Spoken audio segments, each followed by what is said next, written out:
Hey, welcome back to the Charlie Bahama show here in London with all our Bahamian creatives and folks just doing big things over here and around the world. And now I am here with a fashion designer, but I don't know because it started in art. So we can hear this story. This is Traiceline Pratt. But you say everybody calls you Trace? Yeah, Trey. Trey? Yeah, everybody back home call me Trey.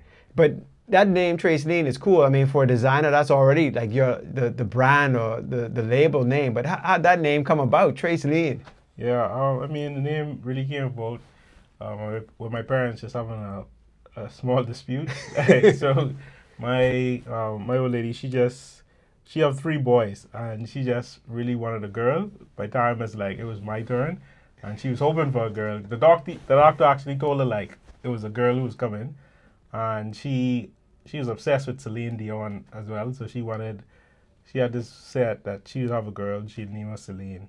And when I came out, like, it wasn't a girl, it was a boy. And then my old man was like, "Ain't no way I name my son Celine." you know what I mean?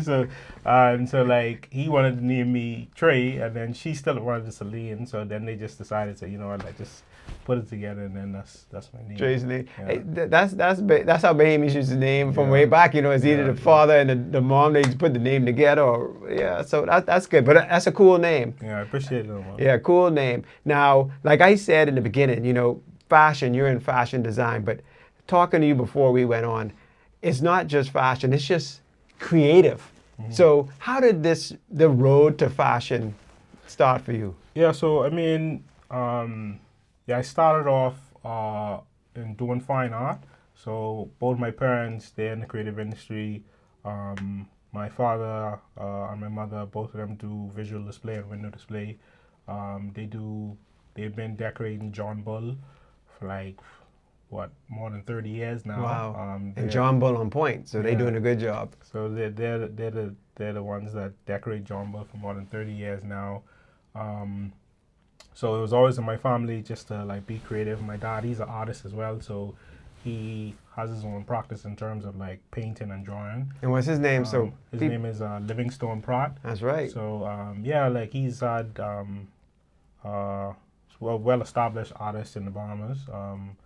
And then I went to school in America to study fine art. I was on a track and field scholarship that I went to America to run track and field at North Dakota State University. From there, I did my bachelor's degree in fine art.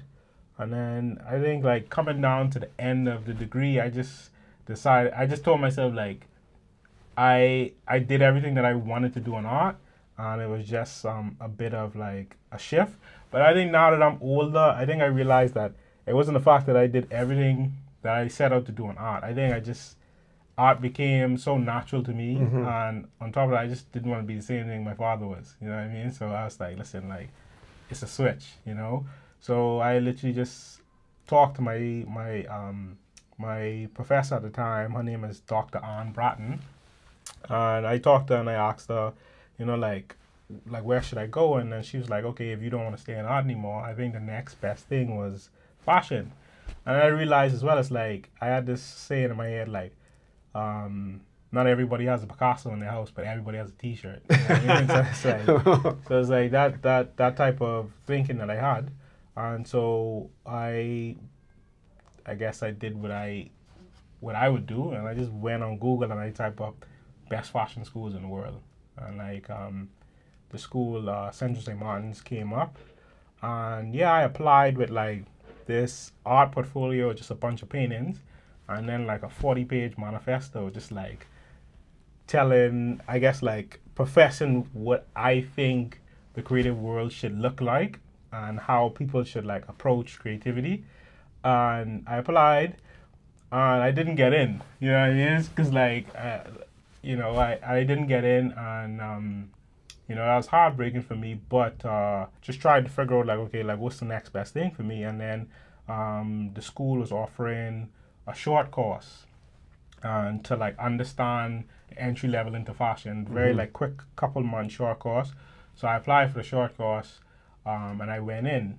I got into the short course, but then first thing I did when I came to London for the short course was I went to St. Raymond's MA, and I walked up to the MA program, and I like asked to speak to the head of the course, and I was like, I was like, listen, like I applied for the course, and like you guys didn't accept me, like you guys made a mistake, and he was like, well, maybe we did, maybe we didn't. Who knows? You didn't get in, so like life goes on, and like me and him had like an hour conversation, like an hour long conversation after that.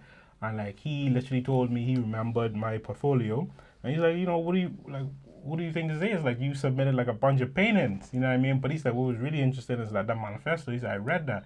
He said, he said, you have a very interesting way of thinking. He's like, how about you apply for a graduate diploma, which is like a course in between bachelor's degree and the bachelor's degree in MA, for people who necessarily don't have the background of like fashion, Right. who wants to get into MA, and then you do that, build a portfolio, and then reapply. And he's like, I was like, okay, cool. And then I walked out of the room at the time, and I told him, like, last thing I told him was like you'll see me soon.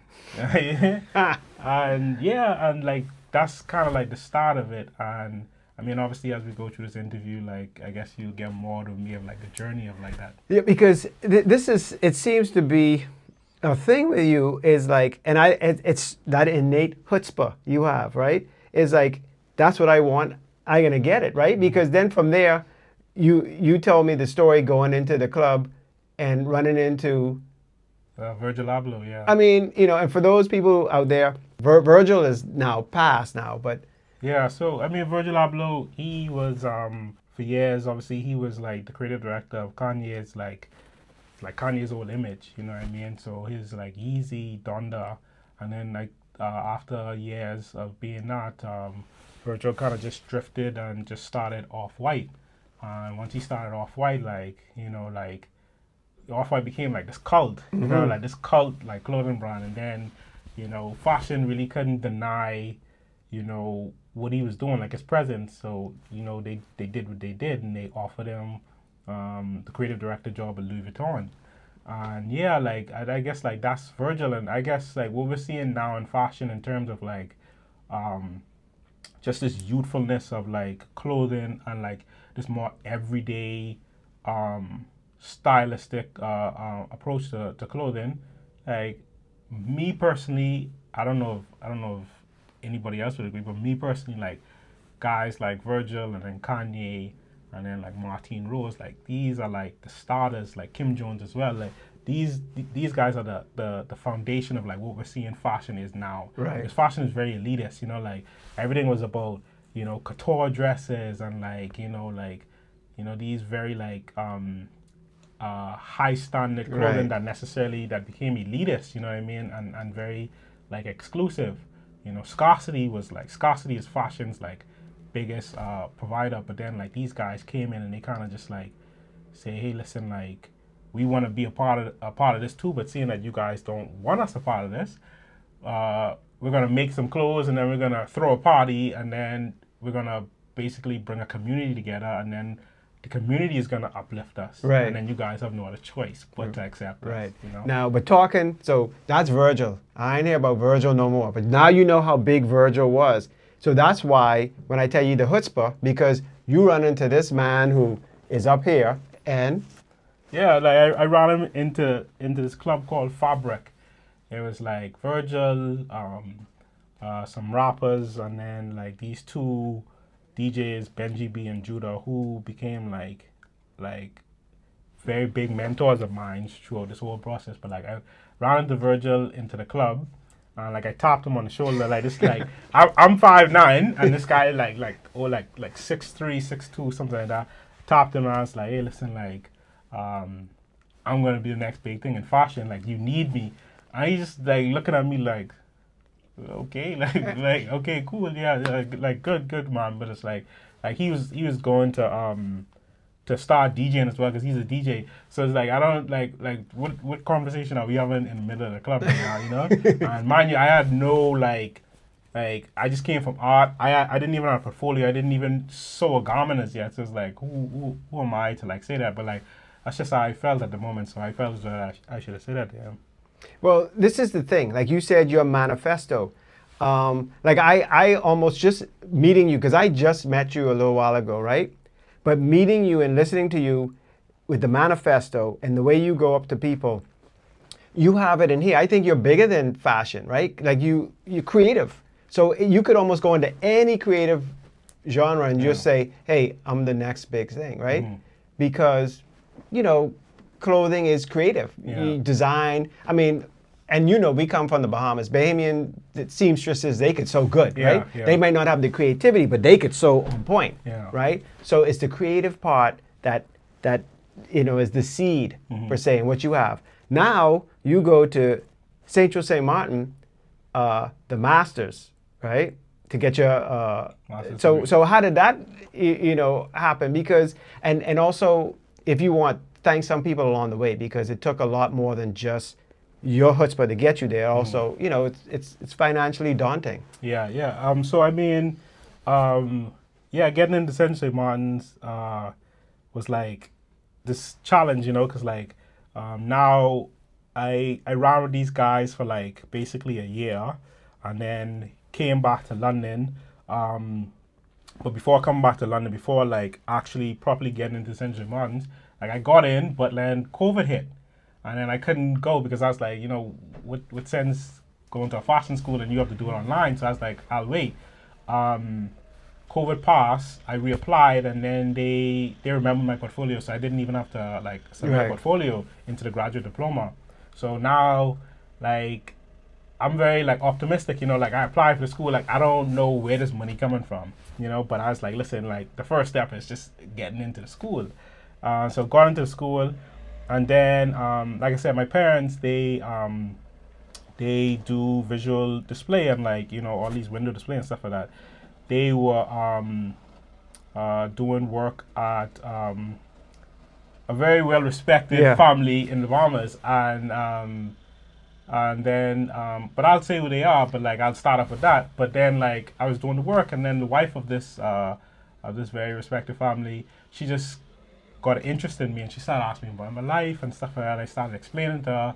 I started explaining in terms of like the master's program. I'm the first Bahamian to like get into the master's program.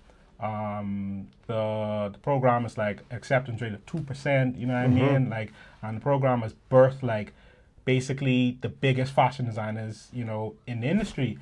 And she was very interested about that. And then I told her, I was like, listen, but like, you know, like I'm not sure I could go because like I'm still trying to find the money, you know what I mean?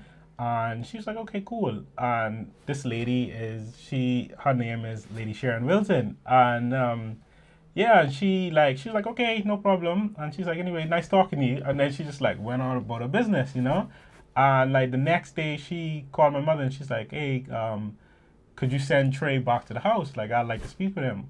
Went back to the house, and she's like, oh, like, my husband would love to have a conversation with you. And she's like, he'll come out and speak to you, you know. And like I've only seen pictures of Sir Franklin, you know what I mean? And like growing up as a kid, like you kind of like him. I started to think like he was like this like mystical like Chichani or something. Cause like I've never seen him before. Like you just always like maybe from interest. Yeah, you just always like hear about him in the news and hear about like his accolades and stuff, but I've never seen him in person. So now it's like I see this like tall guy just walking from the stairs. He could be a model for for fashion. He could be a model, you know? And like he just literally sat down and he said, listen, like my wife spoke very highly about you. Like the conversation was very short. He's like, how much money do you need? And I was like, huh? So they made sure you were able to concentrate on school, creativity, and getting good. Yes. You know, getting it, and so, you know, that's commendable. But I'll also love to say as well is that like somebody as well who I have to speak highly about is Antonius Roberts. Reason why is because Mr. Roberts has also contributed to my educational life in fashion because him and the Charitable Arts Foundation, they have apart from obviously Sir Franklin has donated Sir Franklin the bulk of it, but like Mr. Roberts and the Child Art Foundation has done everything they could and as much as they could to help with my fees and stuff as well. So that is somebody who I have to also say thank you to as well, because like he's somebody who, even my father, somebody who has like championed my father over the years,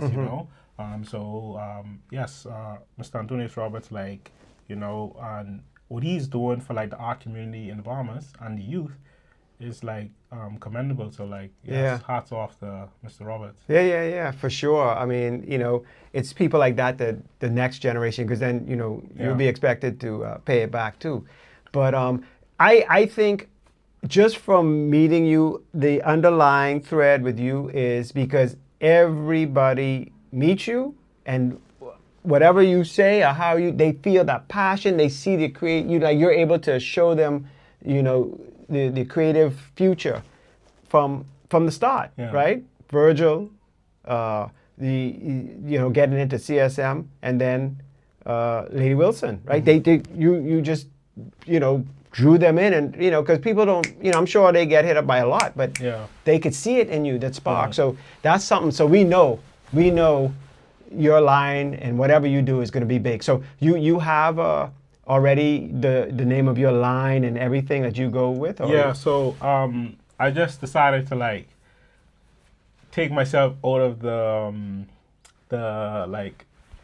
working 9-to-5 industry fashion, because I think I paid my dues for like for a starter as for right now, and I decided that I just want to like be able to dictate how my fashion career goes. So I started my brand. It's called Goya Goma. Now is this an exclusive now? Yeah. Let's just say that this is an exclusive. So yeah. And what does that mean? So it's just a part of like my transition from art to fashion. So somebody who I really had tremendous amount of respect for in art was Francisco Goya, right? And then when I first started to learn about fashion, the first person I learned about was this guy called Michael Goma. So he was the first creative director of Balenciaga after Balenciaga himself, you know? And so like I just took the two last names of those people and just put it together, which was the transition between art into fashion. Right, great. It's called like Goya Goma. Very good. Now I know you already said what you did. You said you've done your dues. So let's tell the people some of the names and some of the people you worked for these dues, because some nice names. Yeah. Let's do some name dropping. So I mean, some names I can't mention because NDA, but like some of the most respectable names, obviously Samuel Ross from A Cold Wall, Virgil Abloh, Phoebe Philo. Phoebe Philo, she was the creative director of Celine. So I mean, like, I'll say this as well, like Phoebe, so much respect for her, because I think a lot of people who are not into fashion, they might not know it, but like she is the turning point of like fashion, right? Because before her, it was like fashion was either like very high, which is couture, or like when it comes to ready to wear, it was very like sexual, like you had like Tom Ford and like YSL and stuff like that, like kind of like skin tight clothing, a lot of cleavage. And then, Phoebe came into the picture, and then you kind of see like, women wearing trench coats and like, denim jeans and like trainers, like, the Adidas Stan Smith, like she kind of like put those shoes on trend. So like, because of her, birth brands like Cause, H&M, like all these, like the kind of like minimal aesthetic of like women's wear. So before her, it wasn't any Cause, it wasn't any Arcade, it wasn't any like women wearing these very like baggy, loose-fitting wool trousers, trench coats and like, cardigans and stuff like that. Like they're very relaxed. It isn't about showing their body. It's just kind of like showing comfortability. Like she kind of like put that on the map for women, because she came in a time in fashion where everybody was like sexualizing women. Right. But then she did that at Celine, and then obviously I had the opportunity to like, work under her, meet her, have conversations with her. But I mean, apart from that, like after I graduated CSM, you know, offers started flooding in. Bottega, Loewe, Louis Vuitton, you know, all these guys like wanted me to come there, but I decided to go to Phoebe because I think I built like a life in London, and I just didn't want to leave. Right. And so yeah. But also, folks have worn your clothes too. Yeah, folks have worn my clothes. Fashion brands have stolen my ideas. We're not But gonna I saw you posted. I mean, I assume we could say it ASAP. Yeah. So like ASAP wore something from the new collection that's coming up soon. My relationship with that came about through his stylist. So his stylist, Matthew Henson, guys literally become like an older brother for me. Oh, good.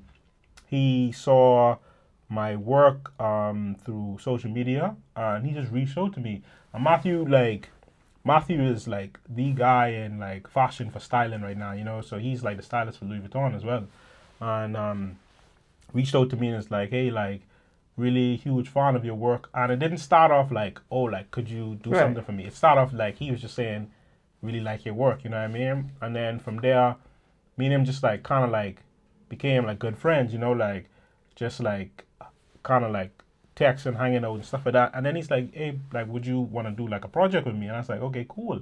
And then he's like, let me see what you have. And just like, you know, so I just made some stuff and I showed him it.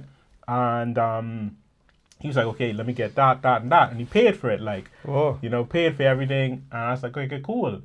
And then next thing you know, like, my mother called me and she's like, that jacket that you like, the jacket that you showed me, she's like, I saw like ASAP Rocky wearing it. And I was like, really? I was like, what? And so like when everybody found out about the jacket, I found out about it as well. Like, I didn't know who it was for. You know what I mean? I knew Matthew like style ASAP, but I didn't know. Yeah, you didn't know. And you know what I mean? So That's a great surprise. yeah, so it was good. And then like we made like some other stuff as well. Like there was a full look that he obviously wore a full look to the show, but then there's also like a full look that I made that was supposed to be for the Met, that for him wearing at the Met, but like, you know, Anna Wintour chooses what people wear at the Met, and I guess like I think at the time she just wanted ASAP to wear his own clothes that he made and stuff like that, because he has a brand as well. So, but yeah, like me and Matthew, we have a really good relationship, man. Like and we still like work together closely. I literally just was talking to him before you came. So I mean, that says a lot, because when somebody else has their own brand and then they wearing your stuff, that says a lot. So, well, I think this is just the beginning. I'm lucky I got in here when I did, you know, because you wouldn't have time for me anymore. But also before we have to say because Pamela Burnside was the one who said, you going to London, you gotta interview Traiceline and Pamela, because she went to Central St. Martin. Yeah, I don't know if it was Central St. Martin at the time. She was like the first. When Kassan and I spoke, she went to the school is now called Central St. Martin's because it's converted with University of Art London. But when she went there, it's just called St. Martin's School of Art, and that's when the school was like on its own, you know. And the school didn't even have a master's program at the time. Like it just had the BA program, and so she literally was the first Bahamian to go to such a prestigious school, you know, and so that's like a huge. I have to commend on that, to be in like, you know, a school that literally is like they champion the best of the best in terms of the fashion industry. So like she was the first Bahamian to go into the school, and then I was lucky enough to be the second Bahamian to go to school, but the first in the master's program. And the master's program has like. Once the master's program came about, I think the master's came about like sometime in like the 80s or something. The master's program came about, and the master's program is kind of like what set the school off in terms of like international acclaim, because Alexander McQueen, you know, like the school literally calls him like the genesis of the school, because, you know, he came into the school and he kind of just he came into the master's program. And he kind of just put the school on like a different level, you know? But Miss Burnside, hats off to him. Oh yeah, no, she's definitely she is an icon in Bahamian culture, creativity, and everything like that. So before we wrap that up. I had to drop that in there, or she might give me one little back slap. I can't. That's who I look up to as well. So, well, Traiceline, congratulations to you. That, and hopefully, like another reason I'm over here, my daughter's going to CSM. So hopefully, she'll follow. As well. So her listening to you, it's the chutzpah. You just got to go for it, because that's what I'm seeing from you and everybody out there. Go for it. I'll say this to your daughter as well. Like, CSM isn't, the difference between Saint Mons and any other fashion school is those fashion schools are like, first of all, Saint Mons is an art school. It's not fashion. You know what I mean? Those other fashion schools, they kind of teach you how to sew and stuff like that. Saint Mons isn't about that. It's a way of thinking. You know what I mean? Because like, anybody can learn how to sew, anybody can learn how to pattern cut, but you can't learn how to think. You can't learn how to like properly execute and think creatively. That's why when you go into the fashion industry, 90% of the fashion industry is from Central St. Martin's. 90% of the fashion industry. I know this because even HR, at some of the biggest brands, they say they have a pile of portfolios from schools and then a pile of portfolio from Central St. Martin's. They have two piles. They separate Central St. Martin's from the rest of the world. And that's how it is. So having that on your resume straight up just puts you in like a different category from everybody else. So like, congrats to her, and just like make the best of it and absorb the thinking. Everything else, like you can learn the rest of these stuff like on your own. It's the thinking that matters. All right. So I think after this one, me and you, we just gonna go for a drink and we keep talking, because this is mine. They ain't got no calico over here, but like you can find something. we'll get a Guinness, we'll get a Guinness on top. So anyway, more Charlie Bahama from London. If you want more Charlie Bahama, go to any of our social media pages or subscribe to the Charlie Bahama YouTube page.